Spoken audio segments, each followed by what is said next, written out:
So welcome back to our European conference here in Leipzig, What's Left of Europe.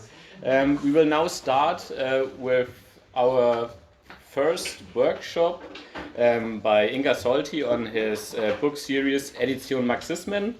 And without further ado, I would say I give the word to Ingar. Yeah, thanks, comrades, for having me, for inviting me and giving me the opportunity to speak about the book series. The book series is, to talk about the project, is a 36-volume series on Marxist thinkers, starting with Marx himself and leading up to the present. And it was launched in January of this year. And as you can, like those of you who do study mathematics realize that it will be finished in December 2027. So there's a volume coming out every month, which doesn't mean that there's various people working on it. It's just me, but that also means that it was started a long time before it was actually launched, because I don't write books like a book per month. The way it's structured is that essentially that's how it unfolded. Like it's supposed to be global. So Marxism is a global movement. The Marxist movement, the socialist revolutionary movement, is a global movement. It was in retrospect, and it is still today. So the idea was to present the global richness of Marxist thought, and to present it also from like the origins to the present. So in the first season, like the publisher likes to think of it as seasons: season 1, season 2, season 3. The first season, which is going to be published by the end of this year. Some of you who are subscribers, they may already have the volume 7 to 9. They were distributed from the printing house on Monday. I haven't seen them yet, but I know they're there. So it starts with 2 volumes of Marx, the first being on his philosophy, which I understand as a philosophy of practice. The second is on his understanding or critique of political economy. The third is on Engels and the constitution of Marxism, in the sense that Engels managed to popularize it. Obviously, that is delving right into like very debates with strong feelings, strong emotions, strong long-standing debates, basically whether the popularization of Marxist thought was a strength or a weakness of Marxism. But I think nobody would doubt that Engels was the one who popularized it amongst intellectuals, and then Kautsky popularized it amongst workers, or a working class party, namely the Social Democratic Party of Germany before World War I. And so the 4th, 5th, and 6th volume are a volume on Clara Zetkin, a volume on Eduard Bernstein, and a volume on Rosa Luxemburg. And at this point, obviously, you can see that it's still highly based on German intellectuals, but that has to do with the fact that the German Social Democratic Party and the German labor movement were the strongest in the world, and the first to actually turn into mass movements in the 1870s, and then only after it became a more internationalized movement, with the socialist working class parties becoming mass parties in the 1880s in Western Europe, and in the 1890s Marxism then impacting in particular Russian intellectuals that heretofore had been Narodniki, and now opened themselves up towards a Marxist tradition. So that's reflected in the volumes 7 to 12. The volumes that are published, or were just published this week, are on Alexander Kollontai, on Lenin, and another volume on, there's Trotsky, Bauer, and Mao coming out, and then there's one missing, Lenin. Jesus Christ. Okay, too many books. And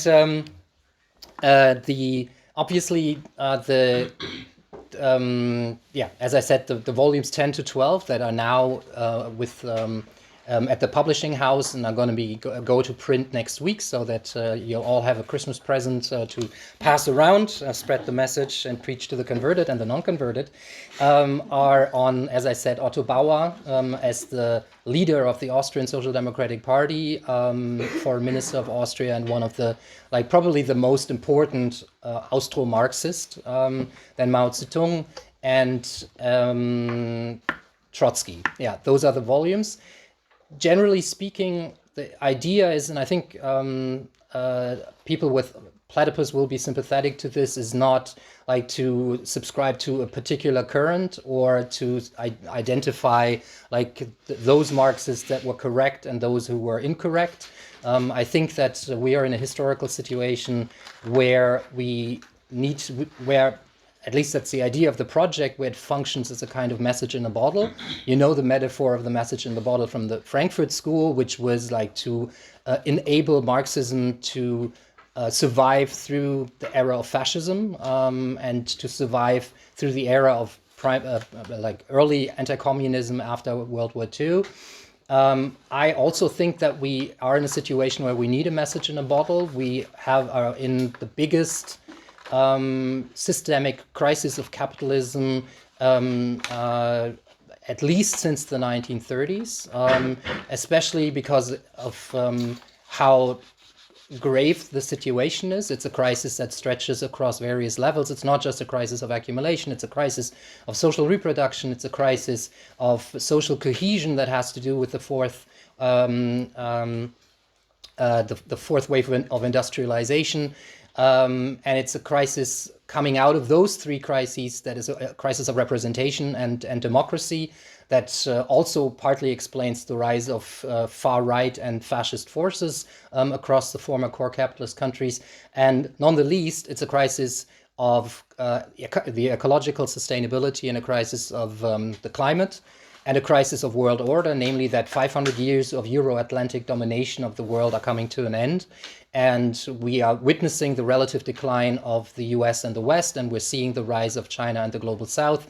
And connected to that is obviously the question whether we're witnessing another big crisis of capitalism that ushers into a world war, and that world war would be in the age of in the nuclear age, which obviously also, next to the climate crisis, has the capacity of human civilization extinction.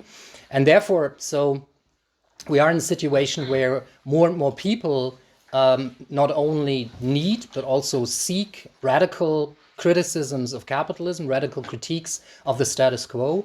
But at the same time, we still haven't become, like, we still are in the, like, suffering from the crisis, the ideological crisis of socialism that happened because of essentially the period of 1979 till 1989, with the collapse of the crisis and collapse of state socialism.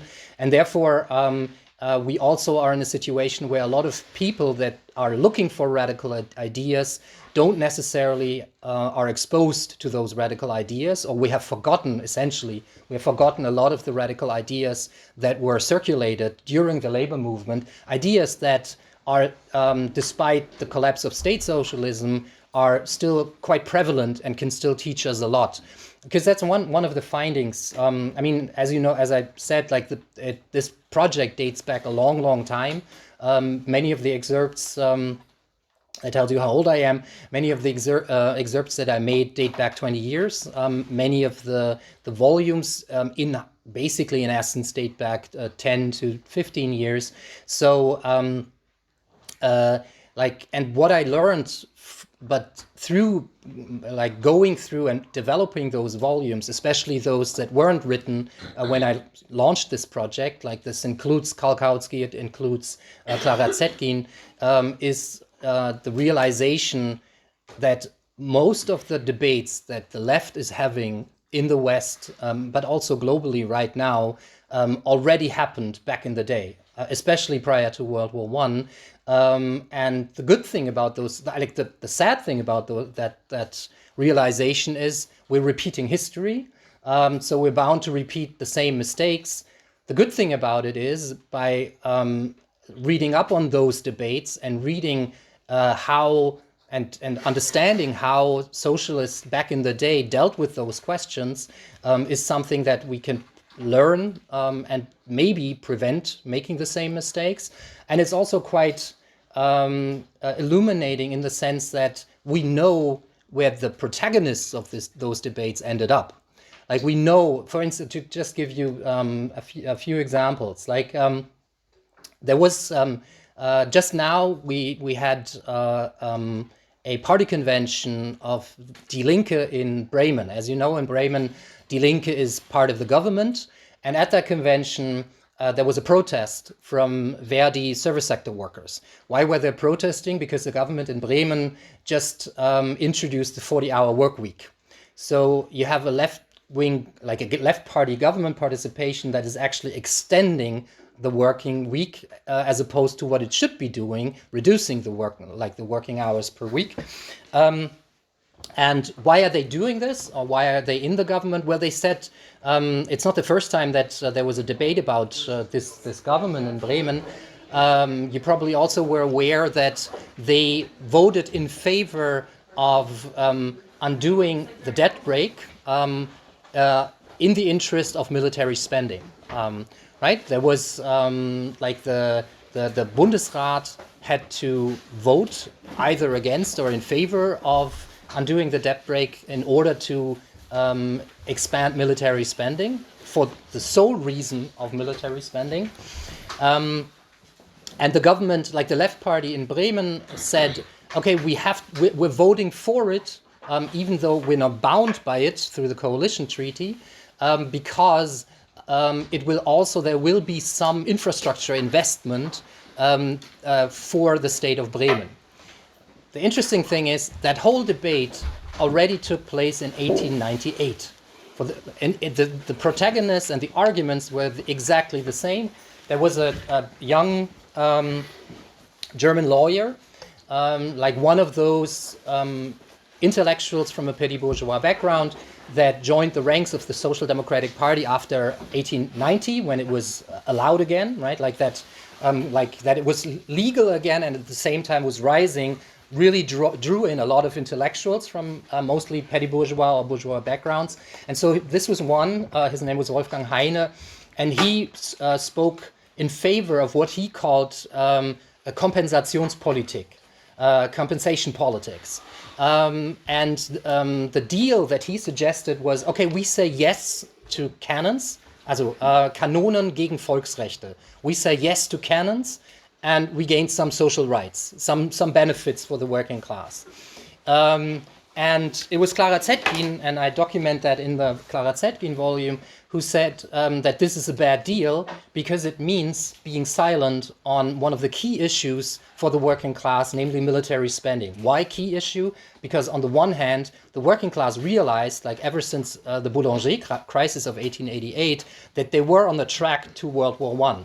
Like Friedrich Engels in his introduction to a book about the so-called liberation, national liberation against Napoleon, he kind of predicted World War I, including to the point that it would lead to a collapse of monarchies in Central and Eastern Europe through the revolution. So he basically kind of predicted the October Revolution and then the German Revolution, the Austrian Revolution, and so on and so forth. And so it was bad for the working class because who dies during wars? Well, it's not like the oligarchs, it's not the elites, it's the workers. We see this now in Ukraine. Klitschko, the mayor of Kiev, says he wants he wants to reduce the age of those who are being forcefully recruited, but his sons are in the West, right? And military spending, obviously, you can read that in the Otto Bauer volume, always results in inflation. So always reduces the standard of living for workers, etc., etc. So that Zetkin argued against military spending, both in terms of the economic interests of workers and in their interest not to die for foreign interests, like interests that are not their own interests. And so this is what she basically said to Wolfgang Heine. She said, look, there's a problem. The problem with the right wing of the party this is what she said to Gustav Noske, is not what you say. The problem is what you don't say, right? So you will be silent about military spending because the parties that you want to have a coalition with are the parties in favor of military spending, right? So, and if you now think of like who has been silent in the past 4 years about military spending, and ask them why, you find answers in, for instance, the way that Eduard Bernstein operated, right? Because what I realized when writing the volume on Eduard Bernstein is that revisionism was never about the better argument. Like Bernstein wasn't actually saying, look, like everything that you Marxists believed in is wrong. That was Kautsky's critique of Bernstein. Like you're saying that, like if you're saying that the ship is sailing to the west, but it should be sailing to the east, that's something I can deal with. But if you're saying like that the ship is sailing east is an exaggeration, that doesn't mean anything. And that's basically the way that Bernstein formulated his critique, that the idea that capitalism was essentially eliminating or like leading to monopolies, right? Was eliminating small competitive capitalists at the expense of big giant corporations, that was an exaggeration, wasn't actually arguing against the idea of corporations and monopolies, but it was just saying, okay, look, it's not going as fast in the agrarian sector, like peasants are not like being like swiftly replaced by big land estates, by Juncker, but it's going slower than we expected. But it wasn't a very convincing argument to begin with. But what I realized it wasn't about the argument in the first place. It was trying to either like justify reformist practices that were already happening in the south of Germany, basically trying to convey to peasants that they also had an interest in socialism. So it wasn't just the working class that had an interest in socialism, and then everybody could have an interest in socialism. That's the way that Bernstein and others resorted to neo-Kantianism, right? Socialism is no longer an economic program, but it's an ethical program. So it's no longer a class program, but it's a program that caters to anyone who could be ideologically convinced that socialism is a good idea. So it was to justify those practices, reformist practices that were already in place, but it was also the justification for government participations with bourgeois parties. Because, do you think that, like Bernstein, for instance, he writes about socialist colonialism, right? So he says that colonialism doesn't necessarily have to be as brutal and as bloody as it was in the Boer Wars, or as it was with the Boxer Uprising in China, or as it was with the genocide of the German Empire against the Nama and Hereros in what is today Namibia. But he had to argue that colonialism wasn't necessarily brutal and that there could be even a socialist form of colonialism.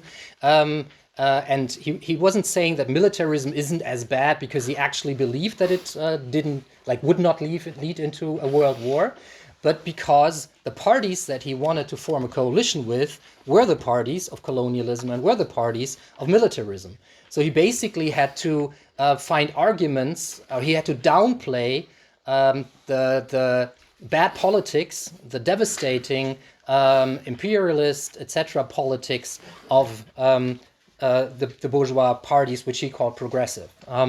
And if you think of today's political landscape, questions of like should socialist parties join coalitions with green parties and social democratic parties that are currently leading the biggest military spending program ever since the end of World War II, just as one way to prevent the AfD from governing, then you can see like the same logic play out in the same way that it played out before World War I and in the debate with revisionism. So that's just one example where I think that we can look back in practical terms on those Marxists and learn something from them.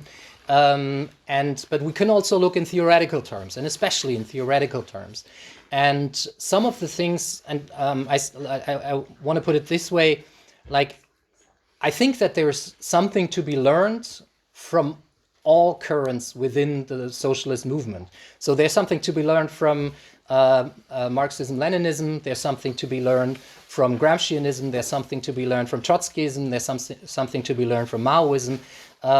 So that it's also a historical situation where it's a moment of coming together and learning from the mistakes that were made in each tradition, but also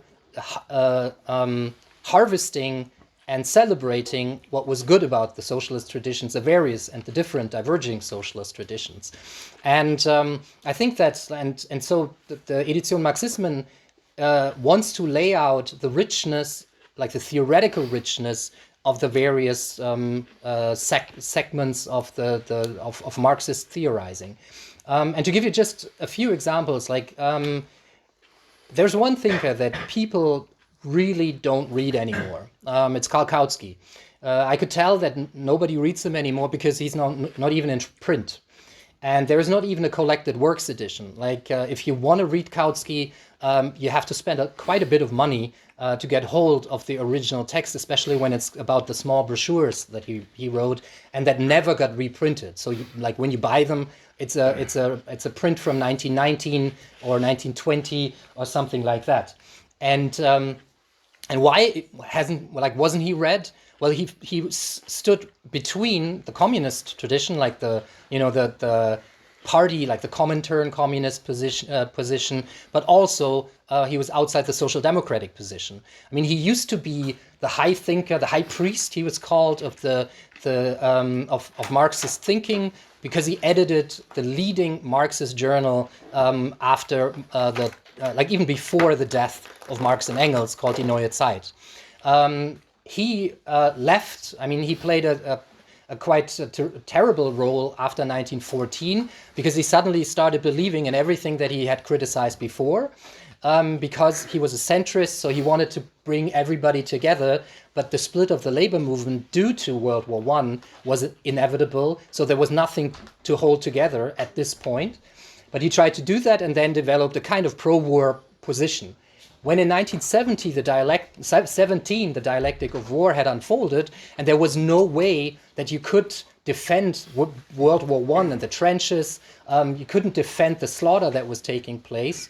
And when it became increasingly clear that the working class also wasn't having it, I mean, in 1915, 1916, you had the first hunger revolts, the revolts against inflation. In 1917, you had the revolts of women, especially in Germany, in the ammunition factories in Berlin, where martial law had to be declared. So Kautsky leaves the Social Democratic Party in 1917 and then joins the ranks of the Independent Social Democratic Party of Germany, which was basically, I mean, the backbone of the working class at that time in 1917. But he was then ousted from the editorship of Die Neue Zeit, and then went in a quite anti-October Revolution perspective. So basically, why he wasn't read is you had a more or less orthodox Marxist that became a renegade, so the communists wouldn't want to have anything to do with him. The Social Democrats had just dispelled him from the editorial board of the Neue Zeit, and to them, he was, especially all the writings before 1914, were seen as orthodox Marxist. And he, even in Euro-communist traditions, he wasn't being read because he was considered to be mechanic in the way that he read Marxist theory or that he displayed it. So essentially, there was not even in the 70s, was no rereading of Kautsky. And Kautsky, to be honest, was quite a surprise, how rich many of the things are that he wrote. I mean, there is this moment of revolutionary attentism that people have criticized him for. There's the moment of a mechanic understanding of the structure-superstructure relationship. But some of the things that he wrote about the history of the communist idea, like how he traces it back through the Reformation, through the Peasant Wars, through the Commune of Münster. Like I wonder how many people of you are aware of the Commune of Münster. It's kind of like the Paris Commune just 300 years before. It's just not something that we're being taught about in school. And he wrote about it, and he traced the communists back to primitive Christianity, making the case that primitive Christianity was basically communist, and it became an ideology of the ruling class because it was based on donations, and the donations came from the rich. So Christianity suddenly had to develop an ideology that also rich people had a path to heaven, and things like that. So that's quite rich. Also quite rich in Kautsky is his understanding of ecology.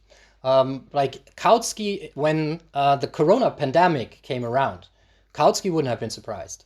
Like you can like find in his writings about ecological processes, on like the decimation of species, on monoculture, like monocultural agriculture, etc. You can basically develop a theory of the COVID-19 pandemic through a book that he wrote in 1910. Similarly, like there's moments of like even though he wrote this book at the beginning of fossil capitalism, there's moments of identifying like at least the nuclei of a theory of climate change in what Kautsky wrote. So something like that. I doubt that this is common knowledge amongst Marxists today, and what I'm trying to do with the Edition Marxisms is just making it available again. And that also, you know, like when you always, I mean, we all confronted fellow students at universities that said, "Oh yeah, Marxism, well, that's just, you know, they're not. It's so monolithic. There's no ecological question in there. There's no feminism in there. Like if we're looking for feminist ideas, we have to look outside of the Marxist tradition, and it's just bullshit. I mean, it's just that you find a critique of liberal feminism in especially Clara Zetkin and Alexandra Kollontai, which is also super rich for our contemporary day and age, and something that is also basically forgotten amongst many people who identify with feminist and women's issues these days. And therefore, the message basically is there's a lot to be learned from the historical traditions. I just finished basically the thinkers up to Mao. So next year it'll be Gramsci and Poulantzas, more like the interwar period. So it'll be people like Ernst Bloch. It'll be people like Sami Amin. Also, there's a volume in there with Deng Xiaoping. So in which I'm trying to also deal with the notion of a socialist market economy. What's actually is there a Marxist case to be made for a socialist market economy? And it leads up essentially to thinkers like Alan Makesons-Wood, Leo Panitch, Heide Gerstenberger, and Anwar Sheikh. And like obviously there's no introductions to any of their writings. Some of their writings are quite substantial and also quite either difficult to obtain or difficult to understand, especially like the book that Anwar Sheikh wrote on capitalism that came out a couple of years ago. And so this is the service that I hope that I can offer to people who are interested in radical ideas. And I hope that we also manage to move towards a better political practice in the future, because capitalism is like the socialists before 1914, they thought that capitalism was ripe for revolution and ripe for socializations. Today we have a capitalism that is more than ripe. In German, we would say überreif. But the problem is that capitalism won't fall by itself. It will have to be pushed. And for pushing it, it needs ideas. And that's what I'm hoping to provide. Thank you very much.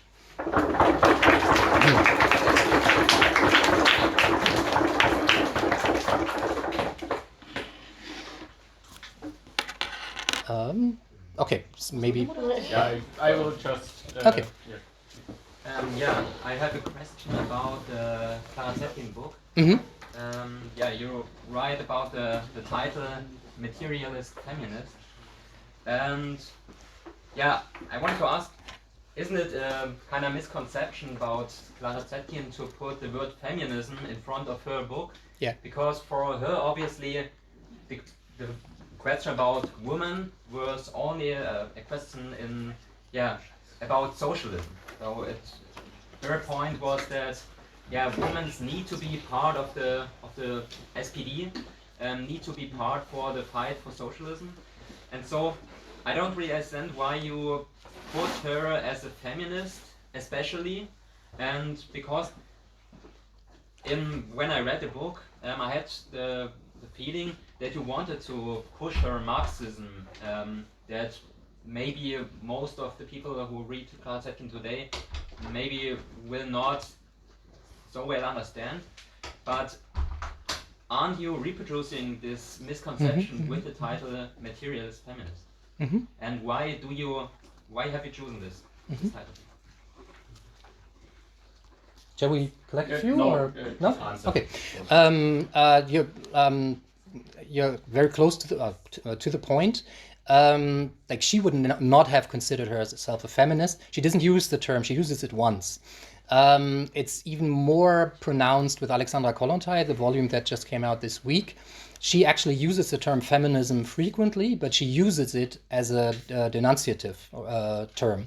Right? Feminists for her are bourgeois feminists, feminists that are like women's rights activists that are like their class base is bourgeois, so they're oriented towards the rights of employment because it's their way to high wage employment in the state at universities. You know, they want the right to go to university in order to get the education that will then provide a higher wage, etc. So you're absolutely right about this. You could either call it opportunism, I call it tactics, because today, there is no like women's proletarian women's movement, right? And or like there's obviously when you had the women's strike a couple of years ago, obviously there were moments of this, right? Where women went on strike as workers, or workers went on strike as women, but it's very, very small.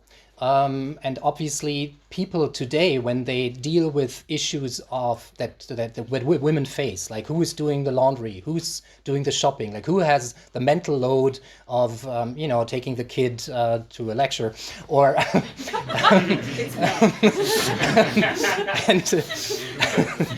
and like who's thinking of like in daycare a kid has a birthday and who's buying the present, all those things, right? That's all those are substantially working class women's questions.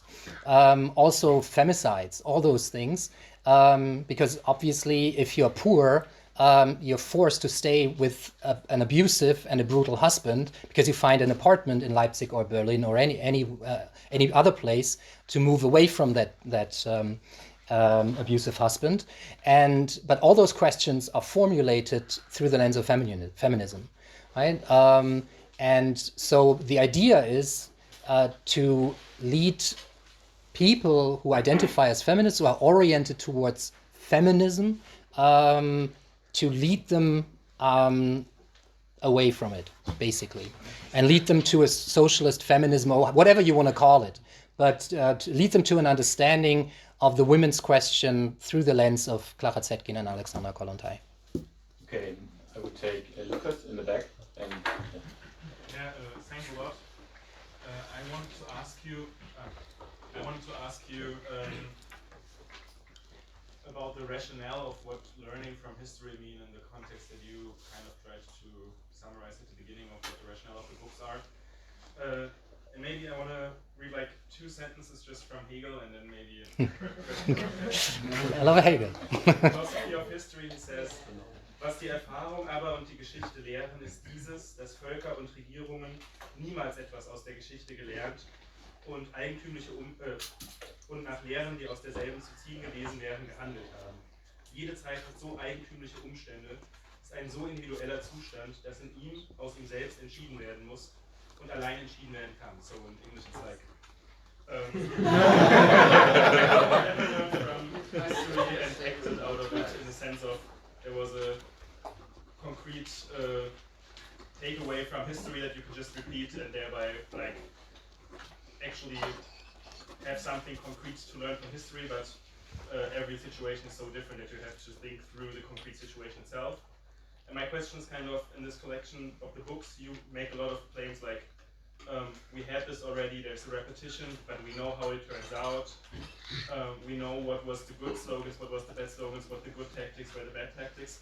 But wouldn't the same tactic and the same slogan become something completely different in another situation? And like, how do you deal with this tradition from the perspective of how it speaks to today, or how today speaks to this tradition?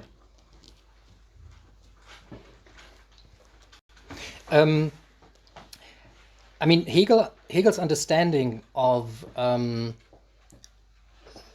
knowledge or Geist was like that.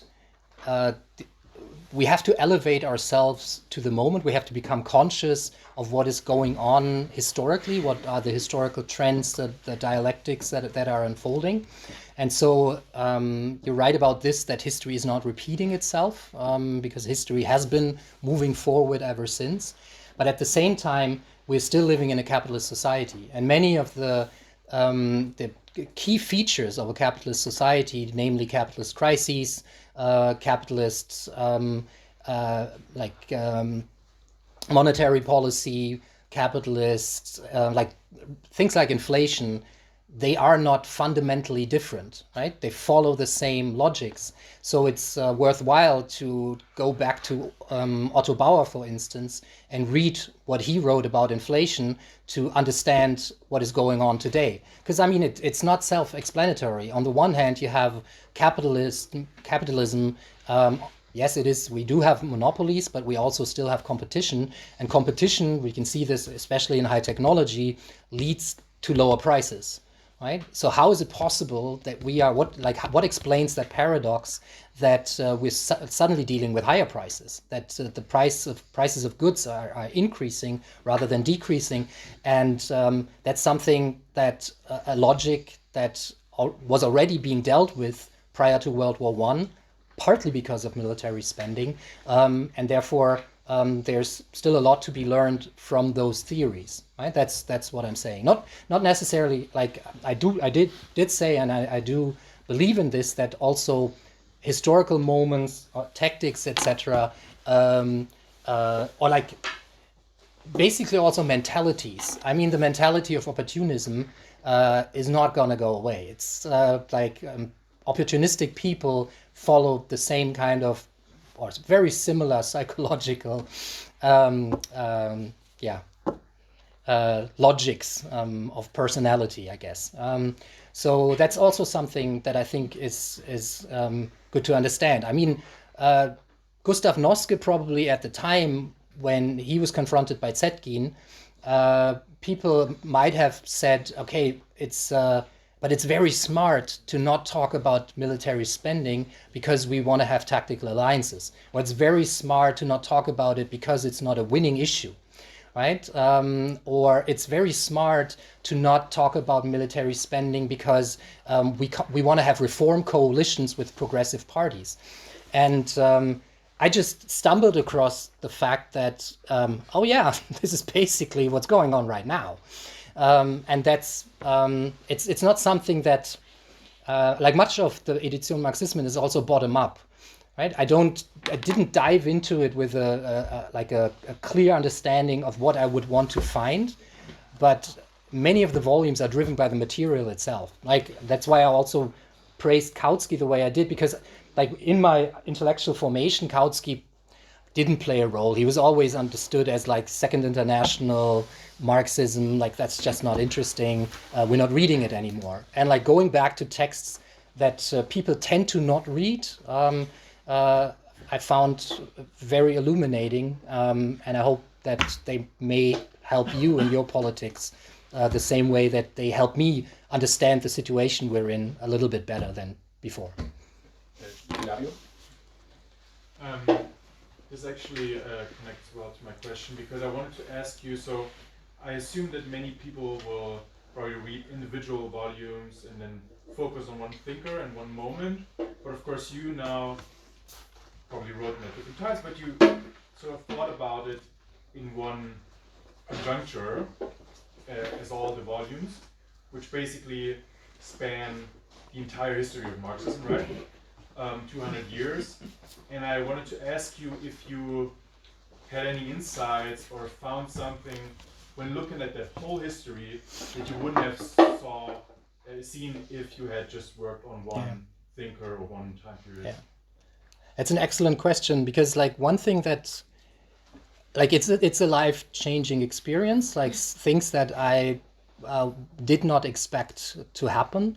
Like the one thing is that I asked myself, I considered my writings as Marxist, right? Or I considered myself as being part of the Marxist tradition.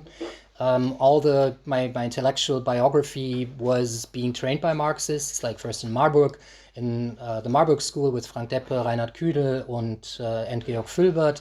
And then I went to Toronto to learn from Alan Makes-Wood and Leo Panitch and Sam Ginden, David McNally, Greg Albo, and all those people. And so like I was fortunate enough that I could take like in Marburg you could do an introduction to empirical sociology and read the Dialectic of Enlightenment. So it was a quite good time to be alive, or at least to be at university. And so I considered myself to having written in a Marxist tradition. Now I ask myself, okay, like, is everything that I ever wrote Marxist? In fact, I'm not sure.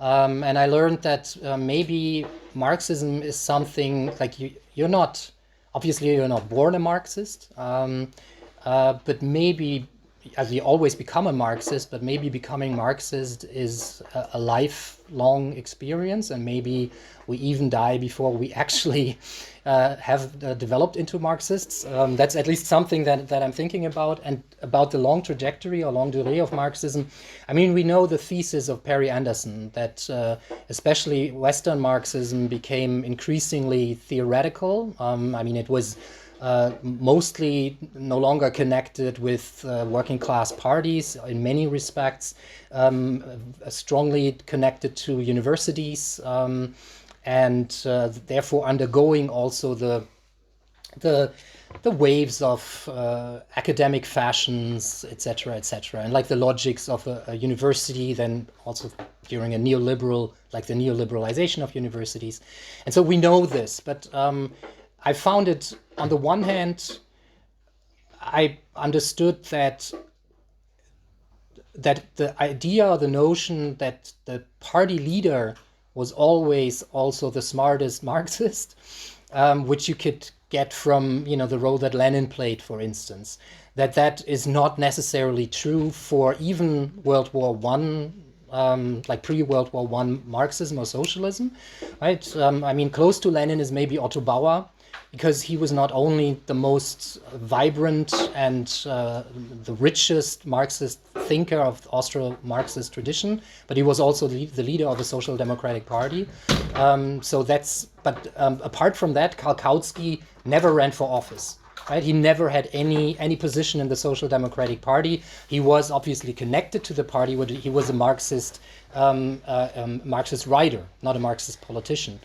Similarly, Rosa Luxemburg, right? Luxemburg was also connected directly to the party. She was informing the party, but she also wasn't running for office, right? It was people like Karl Liebknecht who wrote theoretical pieces, but they're neglectable.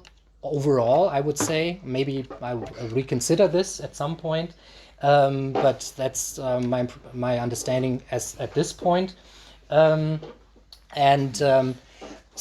on the one hand, there was always Marxist theory and then socialist politics, but at the same time, I realize how different, say, the thinking of Clara Zetkin is compared to the thinking of Louis Althusser or the thinking of Theodor Adorno, right? I mean, they had no connection. Like, well, Althusser had some connections to the Communist Party, but they were like separate from socialist politics in many respects, especially the Frankfurt School, obviously. And so, like, that's something that I learned. What I also learned is that how important the October Revolution was for Marxism, for even like that something like the Edition Marxism could come around, and that we can even have these debates, because like in 1914, basically the Marxist socialist labor movement collapsed. Like when proletarian internationalism collapsed, it was the collapse of an entire paradigm called Marxism. And Kollontai and Trotsky and Lenin, they're like what they had to say to people like Kautsky, like to not even speak about Bernstein, but was, okay, you have the audacity to criticize our attempt of a socialist revolution, but without us, you'd be still lying in the trenches. You'd still be fighting because your revolutions against the war were only came about through the inspiration of the October Revolution. To even move beyond that, obviously that war would have ended at some point, right? Of course, and probably through a revolution, but maybe 2 years later or what have you. But more importantly, without the October Revolution, there would never have been a Chinese Communist Party that was formed in 1921 through the inspiration of the October Revolution. And without the Chinese Communist Party, there would not have been a Chinese Revolution. And without the Chinese Revolution of 1949, Marxism would not have been globalized, right? It would not have, with all its faults, like with all the criticism that we can level at, like Maoism, like the Cultural Revolution, the Great Leap Forward, and all those things, also the crimes that were named, like that happened in the name of Marxism and socialism, like the globalization of Marx as a thinker, like happened because of the October Revolution, not only inspiring the revolutions in the West, like giving birth again to revolution as an idea, but also traveling east and then being dispersed amongst South Asia, East Asia, Africa, and even Latin America. I mean, we can have a debate whether the Cuban Revolution would have been possible without the Chinese Revolution, or how much it was influenced by the Chinese Revolution. But if it hadn't traveled east, if it hadn't been indigenized into a Chinese, like a peripheral agrarian, non-industrial landscape, like Marx would be remembered or not remembered as a thinker that was a 19th century thinker that for a short period in history had an impact on a German Social Democratic Party and on Russian intellectuals and on minorities in labor movements in France and the United States and not even Spain, maybe Austria, but and Scandinavia, but that was it, right? Can I just ask a quick follow-up on that? Yeah. On the transition or the history you just sketched up to Maoism. So one piece that is missing there, of course, is Stalin. Yeah. What about the richness of Stalin? Why is he not included? The focus is mostly on theory, right? So obviously, like Stalin and Stalinism play a role in the Kollontai volume, it plays a role in the Mao volume, in the Lenin volume, in the Trotsky volume. Also, it will play a role in like the volumes, E.P. Thompson and Poulantzas and Gramsci. Like you can't avoid it really. But it's a theoretical. Like the Edition Marxism doesn't want to fight historic battles again. Obviously, to a certain extent, it must, because theory and practice are strong, like intricately linked, but it doesn't want to stop by fighting old battles with people that are no longer living with us, and countries and socialist projects that are no longer with us, right? It wants to revive ideas, and Stalin, to be honest, is not. I don't find him theoretically very interesting. You find like obviously there's Stalinism in Mao, like Mao's understanding of like he was ill-advised by Stalin in the 1924 Chinese Revolution. I mean, they almost got killed. Like the entire Communist Party was almost murdered by the Kuomintang. But nevertheless, he was like up until the end influenced by Stalin's ideas. But also, what is interesting is that the Chinese Revolution played a role in de-Stalinizing the Soviet Union. That's a case that Ruth Fischer, like the sister of Hans Eisler, made in her book From Lenin to Mao, where she says, like, you couldn't have Khrushchev without the Chinese Revolution of 1949 because it made the landscape for the Soviet Union better, right? Like the Soviet Union after 1924 was on a path of like subordinating the world revolution to the survival of the Soviet Union, with everything that was connected to it, like a very defensive, conservative foreign policy that Kollontai subscribed to in a way, or played a role in. But then that situation of being in the total defense changes with the Chinese Revolution, also in the way that the US suddenly was in the defense, that they felt that they had to invade Korea and had to prevent, in their domino theory, the expansion of communism. So that's something that I think I learned to understand, that Marxism had to be globalized to survive. So with all our critiques of like socialism, Marxism in the South, and all the problems that Marxism had in the South, like trying to develop revolutions in peripheral countries, it was important that we can sit here today and discuss about Marxist ideas. Spencer? Yes. Yeah, I'm sorry if I didn't catch everything that you said, so I'm just going to ask a couple of kind of information points before. So, are these books being published as a series by another publisher, or are you directly involved in their publication? Did you propose this as a series? And if so, did you propose it as these 12 volumes and they're kind of biographical or political biographical thematic? Is that correct, that they're all, as it were, political biographies, that they're not selected writings, but rather they're kind of authored digestions of each thinker? I'm sure you're quoting from them heavily. Yeah. They're not biographies, and they're all written by myself, and they differ from time to time. I mean, with Marx and Engels, but also Lenin, because of the availability of their writings, they're more also like a take, a political take on their writings. They don't have the ambition to reconstruct the entire works. Also which is impossible. There's been so much, the secondary literature on Marx, is so voluminous that would be impossible. With some others, it's the attempt to actually, say with Marx and Engels and Lenin, the idea is not that you read the volume and then that you don't have to read the originals anymore.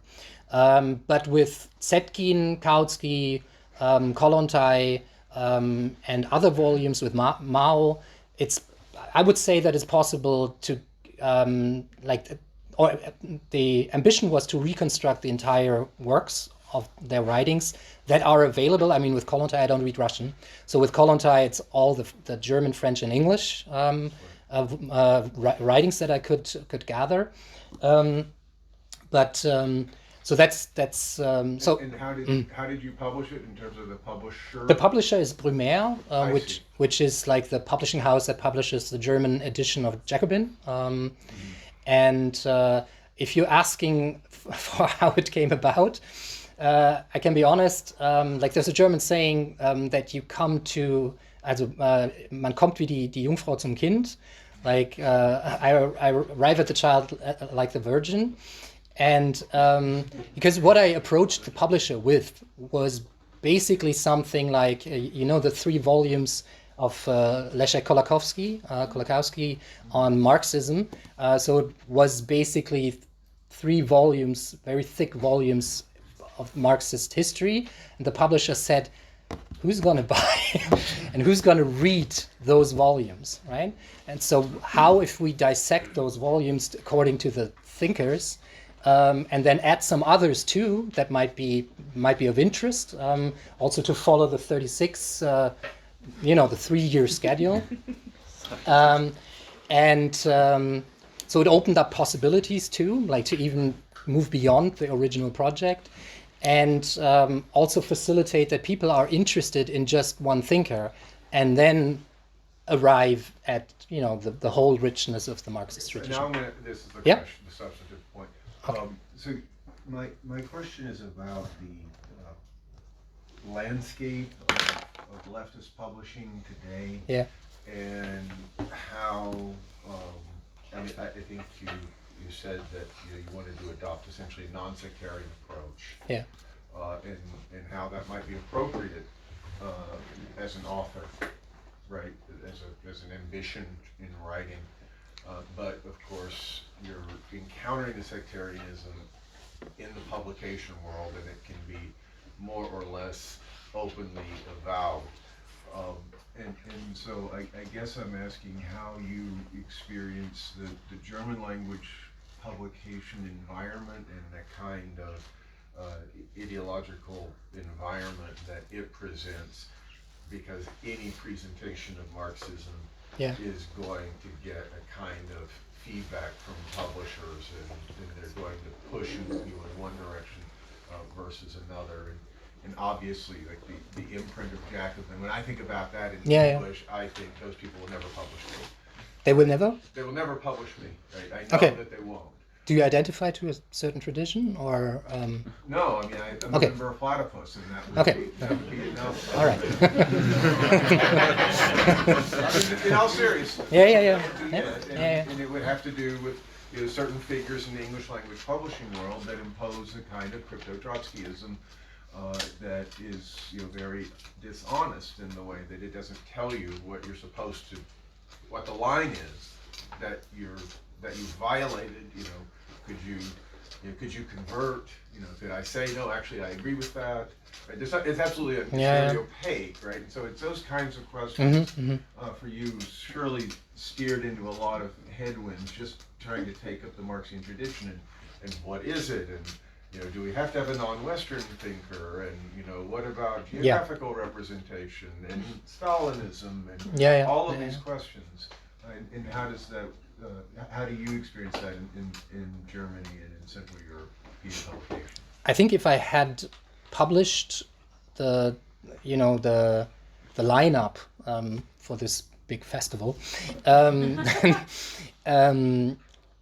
might have been confronted with those questions, right? Like I might have been an object of influence from various traditions within socialism and Marxism, but it was published just like, look, here's the 36 volumes, and there was nothing to be changed about it. Like the publisher even wouldn't have it.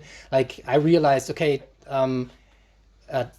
Bernstein should have been volume 4.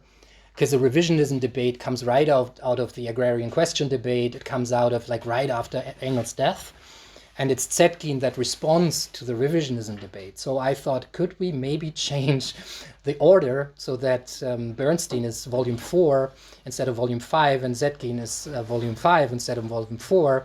And they said, no, that's not possible. Because we published it like this, and it's going to happen like this. So from the publisher's side, there's obviously a lot of trust that I don't write bullshit, trust that I don't write bullshit, or something that they theoretically don't agree with, but also I think that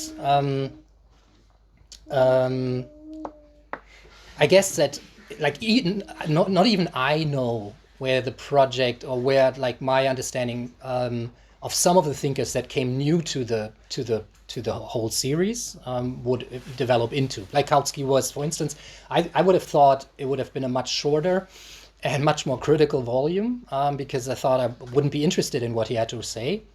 I found, wow, I'm quite amazed at what he has to say.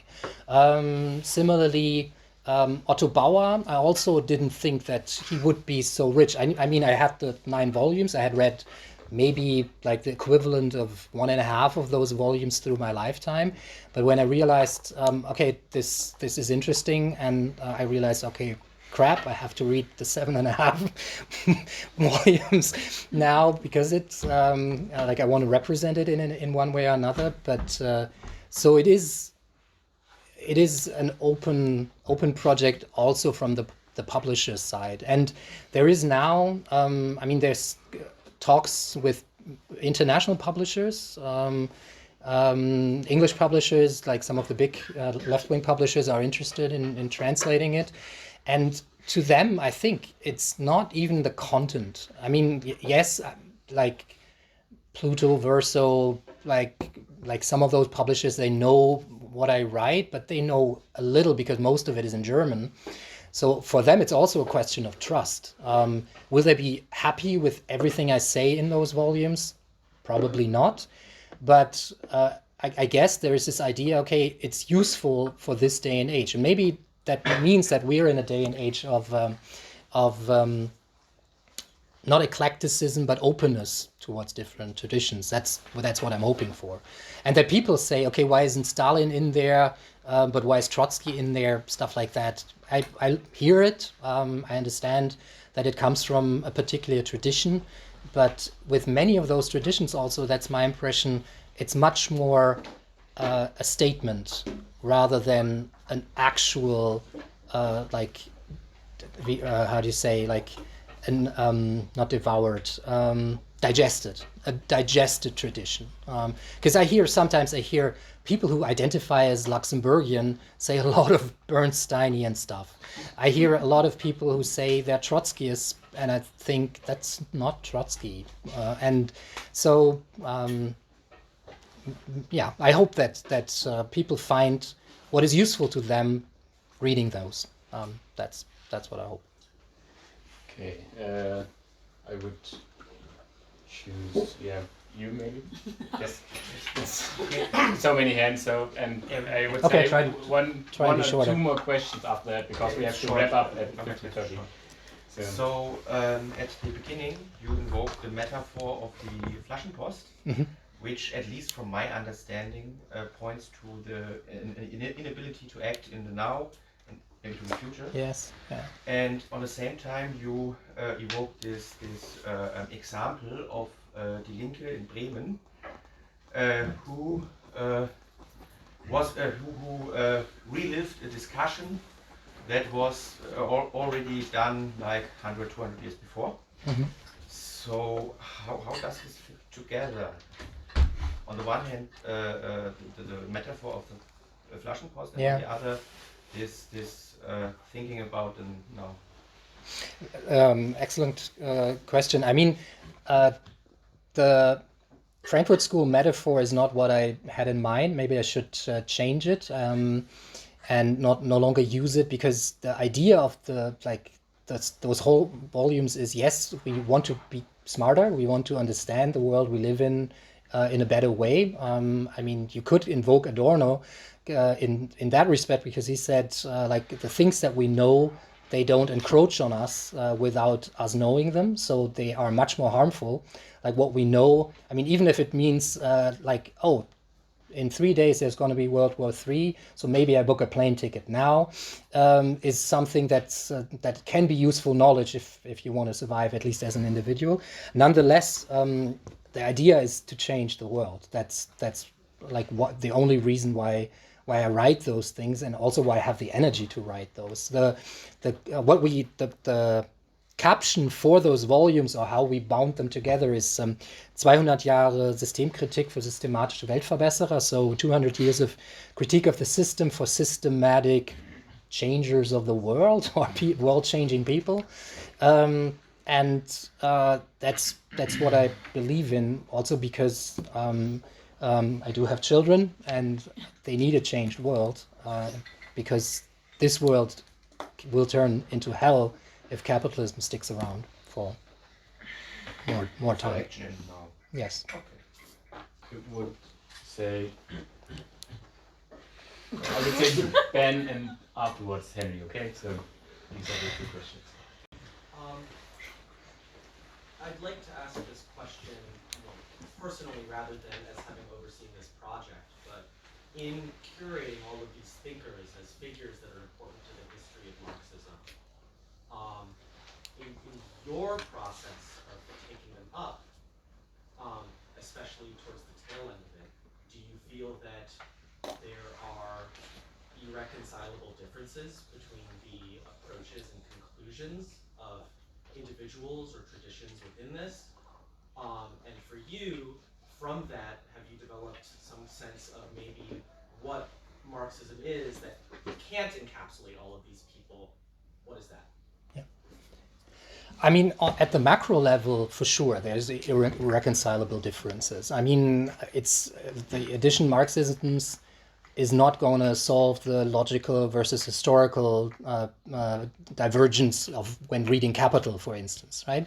But at the meso level and the micro level, also at the practical level, even if much of the practice is informed by theories, at least some understanding of the world, how it works. But I think that there is much more common ground for coming together, I would believe. But the theoretical questions, there's definitely irreconcilable, things that are irreconcilable. But as a matter of maybe what you've gained personally out of the experience, like, do you feel committed to like a particular read of the history of Marxism? Do you feel that there are ideological conclusions? I prefer, yeah. Or not draw from that? It's not necessarily coming, it's not coming out of the experience. I mean, I'm 46 now. I was first interested in Marx, or like the first time I encountered writings by Marx and Engels was when I was 13. So like there's been 33 years of intellectual development, and obviously it's not linear. So I delved into that project with a particular reading of Marx, which some have already criticized, that it's not Marx, but it's Ingar Solty reading Marx or something. But that's just, I think it's in the nature of those things, right? I can't, and so I was obviously also informed by the people I learned from.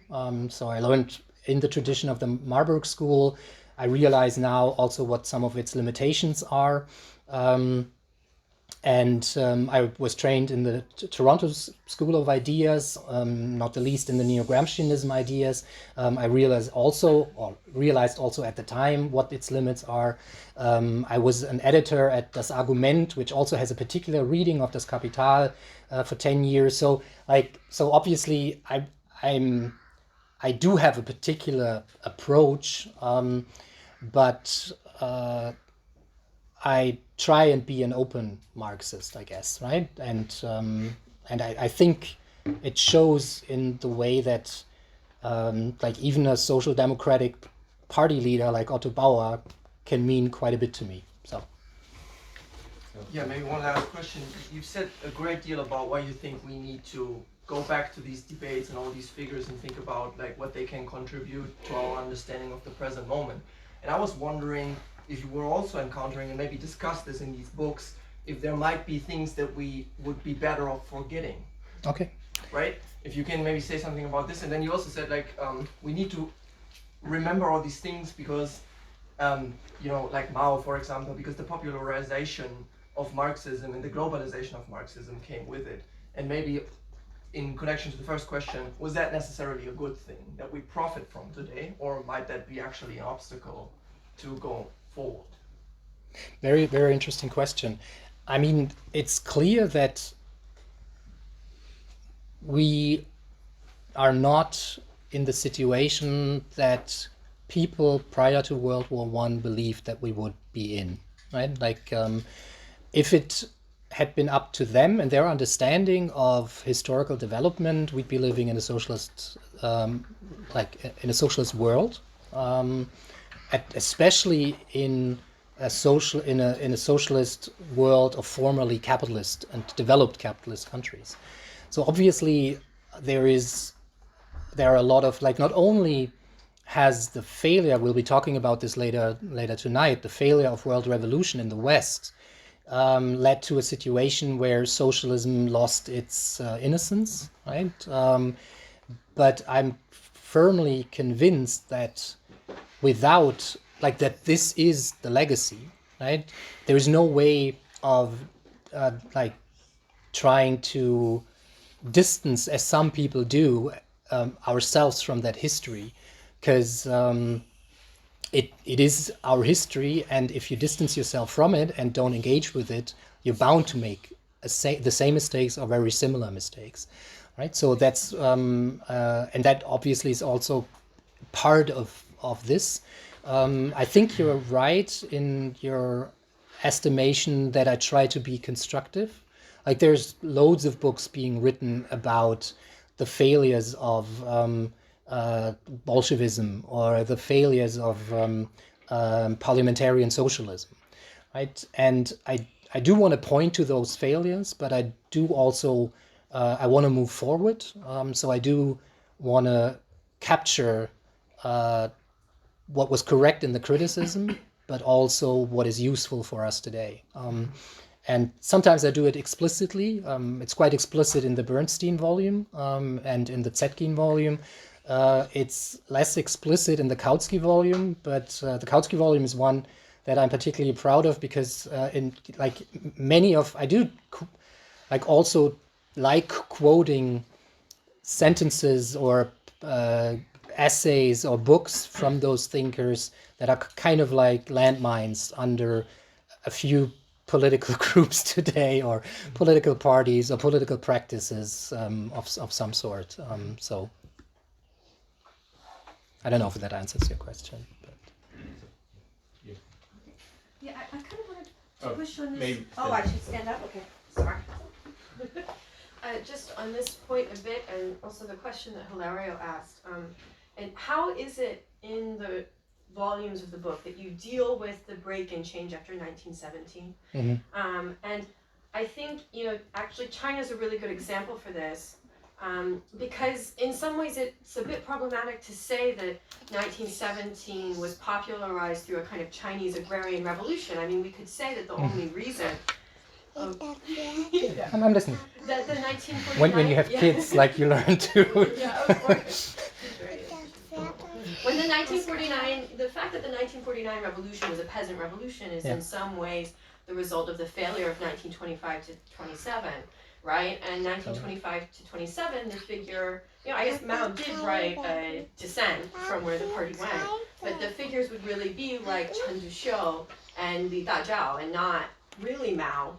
And it was an urban revolution, like 1925 to 27 was an urban revolution. Yeah. So the kind of legacy, the fact that we receive Marxism like through 1917 and then through this kind of period in the 20th century does seem to somehow influence, right, the way that we're recovering it. So yeah, I wondered if you could say more about how you're dealing with that problem. I mean, like, obviously one understands which traditions were interrupted also by counter-revolution. Essentially, that's also what you're saying. And so, like, some of it does involve, or also will have to involve, trying to recapture some of the forlorn traditions or forgotten traditions. With China, I think that, I mean, there's a strong focus also on the philosophical writings of Mao, and as Mao pointed out, the proof is in the pudding, or, like, as he says, the measure of truth is practice. And if your theory is bad, then your practice will be bad. And if your practice is successful, then maybe there was something truthful in your theory. And obviously that this pragmatism of Mao may explain his voluntarism and adventurism that led to the catastrophes of the Great Leap Forward and the Cultural Revolution. But it cannot be denied that Maoism was successful as leading the Chinese Revolution to victory, and eventually shifting into the founding of the People's Republic. And I think, without being, I speak to a lot of my friends are sinologists, so but I'm not a sinologist. But I think what I've understood is that the urban revolution was impossible in a Chinese context, and that Mao, who was in the minority, obviously, way until 1934, that he eventually, history proved him correct in that respect, that the revolution was possible not as an urban revolution and not as an industrial proletarian revolution, but as a rural peasant revolution. And I mean, that's something that we're still struggling with, that the revolution, as Lenin put it, always takes place in the weakest link of imperialism, right? That revolution shifted from the capitalist core countries or core capitalist countries to peripheral countries where maybe they're ripe for revolution, but they're not ripe for socialism, right? The conditions that they find are terrible, and that also, maybe we'll be discussing that later tonight, leads us to the question of how can labor socialist movements in the West live up to their responsibility for attempts to move beyond imperialism, if not capitalism, in countries that are still underdeveloped. So, okay, in regards to our time and to release Ingar Solty for his other work duties, I would say we wrap this up here, and a lot of questions remain, but we have later opportunity to ask more. So thank you all for the discussion, and yeah, see you later.